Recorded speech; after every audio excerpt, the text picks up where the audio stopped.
எல்லோருக்கும் காலை வணக்கம். இன்று விநாயக சதுர்த்தி. ஸோ எல்லாம் பிஸியாக பூஜை எல்லாம் பண்ணிகிட்ருப்பீங்க. So happy Vinayaka Chaturthi.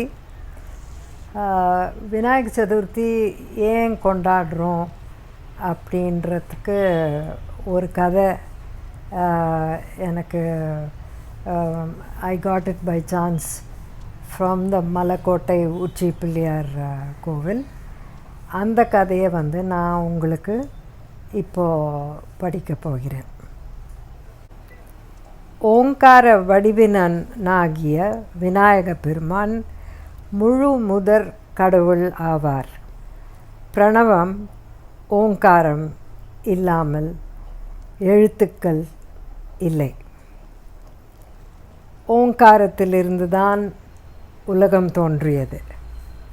விநாயகர் என்னும் சொல்லுக்கு தனக்கு மேல் தலைவர் இல்லாதவர் என்பதுதான் பொருள். கணங்களுக்கெல்லாம் தலைவர். அதனால் கணபதி என பெயர் பெற்றார். வழிபடுவோரின் விக்னங்களை போக்குபவர். ஆதலினால் விக்னேஸ்வரர் என்று அழைக்கப்பெற்றார்.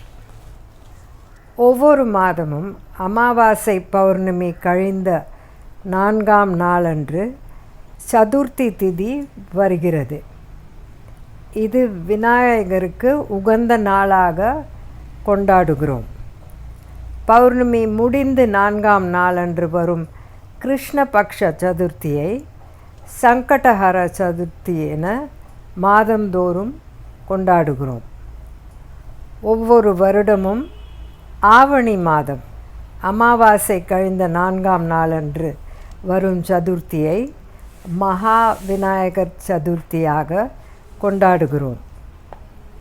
முன்னொரு காலத்தில் கஜமுகாசூரன் கடும் தவம் செய்து சிவபெருமானிடம் தன்னை மனிதர், விலங்கு, தேவர், ஆண், பெண் ஆயுதங்களால் கொல்ல முடியாத வரத்தை பெற்றான்.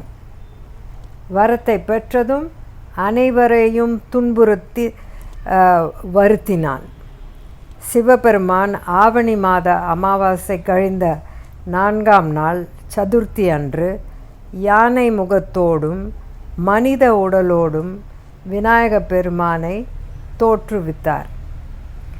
விநாயகர் தன் கொம்புகளில் ஒன்றை உடைத்து கஜமுகாசூரனை வென்று மூஷிகத்தின் மீது ஏறி அமர்ந்து அதனை தனது வாகனமாக்கி அருள் புரிந்தார்.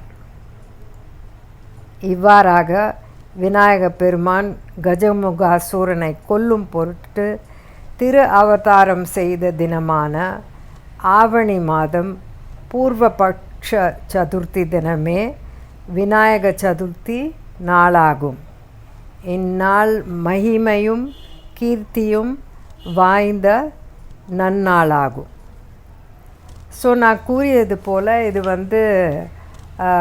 திருச்சிராப்பள்ளி தாயுமான சுவாமி திருக்கோயில், அப்புறம் மலைக்கோட்டை உச்சி பிள்ளையார் கோவிலிருந்து அவங்களுடைய விநாயக சதுர்த்தி பத்திரிகையிலிருந்து இந்த கதை எனக்கு கிடச்சிது. ஸோ அந்த கோவிலை பற்றி ஒரு 2 வரிகள் படித்து இந்த கதையை முடிக்கிறேன். மூர்த்தி, தலம், தீர்த்தம் என்று முப்பெருமைகளுடன் பல அருளாளர்களால் பாடப்பெற்றது அருள் தரும் மட்டுவார் குழலம்மை உடன் அமர்ந்திருக்கும் தாயுமான சுவாமி திருக்கோயிலாகும். இந்த ஸ்தலம் ஒப்பற்ற குழந்தை பேறு சுகப்பிரசவ பிரார்த்தனை ஸ்தலமாகும்.